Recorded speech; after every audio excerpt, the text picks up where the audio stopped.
продължавам. Нещо ми секна лайфа, ама не ме отказва.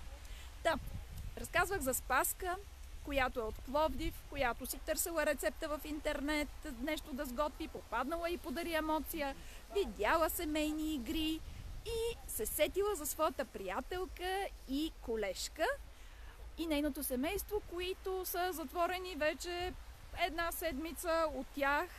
Съответно, не е много весел периода и тя реши да им подари емоция. Ние с Журони. Чували сте за Журони, нали? Ето ме! Я гледай, Коста! Случайно минавам тук в парка и гледай какво нещо ти говориш за нас. Значи като си чуя така името... Заглавието. Да, бях на 1 километър и как долетях за секунди.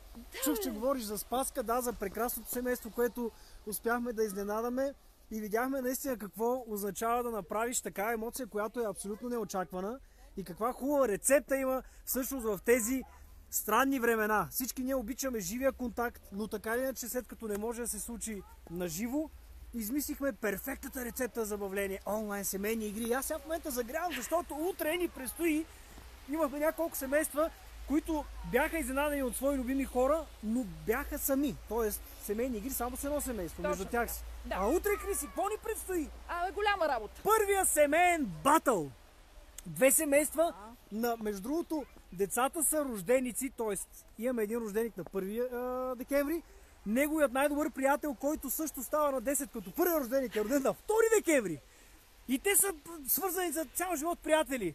И приятелски семейства. И утре ще влезат в батъл. Какво ще се случи? Нямаме никаква идея. Кой ще спечели? Нямаме никаква идея, защото ние подкупи не взимаме така, нали, от едното семейство да предложи, по другото. Не, всичко е честно и най-интересното ще бъде изключително забавно, не само за тях, а и за нас, защото ние го правиме с много голямо желание и настроение. Така че, скъпи приятели, възползвайте се от семейни игри, предизвикайте семейство или подарете семейни игри на семейство. Нали така? Защо говоря като политик? Защото не ми даваш думата. Добре. Искам да ви се оплача. Това актьорите са страшна работа, деца ви аз ли не го знам, но просто... Виж каква хубава брада е, оформена от ето. Да, на улица Цар Симеон ми оформиха за семейни игри. Сериозно? В момента, в който... Айде, пак ми пада батерията. В момента, в който им дадеш, нали, ти дадат думата и въпросът им е: какво мислиш за мен? И така. Аз никога не говоря за себе си. Добре, спрях само да ви кажа, че в семейни игри Журони направо кърти само да мина. Здравейте! И е голям майтап, ама голям майтап. Аз гледам там тайничко. Журония с хората. Влизаме в домовете на някакви хора, които никога не сме... извозват. Ти се едно, че сме тези, които отиват, направо ти разрушават дома и после с камиончето, нали така? Не, ние разрушаваме само лошо настроение, лоши мисли. Факт. И преди да се избиете у вас, ни пуснете. Което ще се случи. Рано или късно. Но поне да го направихте с кеф. Така. Да, между другото имахме едно от семействата, имаше 3 дами. Нали, две дъщери. Да. На последното прекрасно семейство, 2 дъщери, нали, майката и таткото.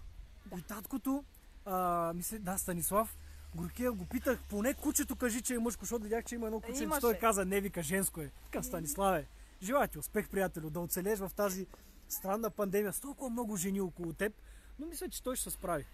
Да ви кажа, Журони ни весели много.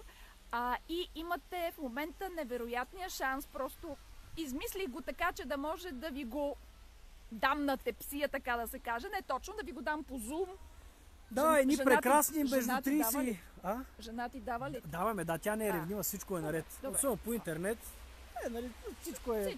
Какво ще си криеме само това, което имаме за нас в семейството? Не, нека да видят. Само кажи моля те, като свърши семейни игри последния път, двамата летяхме направо. Това не беше между другото, аз си признавам, наистина съм човек, който обича, както казах преди малко, живия контакт. Аз обичам да усетя енергията на хората на живо.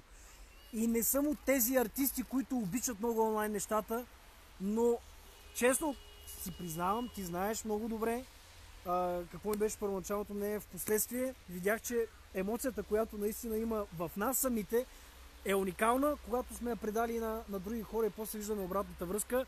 Няма да съм сега много сърцераздирателен, защото нали, някой ще вземе пусне сълза, но това е факт и е уникално така или иначе. Затова съм и с нова шапка. Само да си кажа, че скоро, тъй като много често обратната връзка от това, което правим в Подари емоция, семейни игри, обратната връзка е супер затрогваща.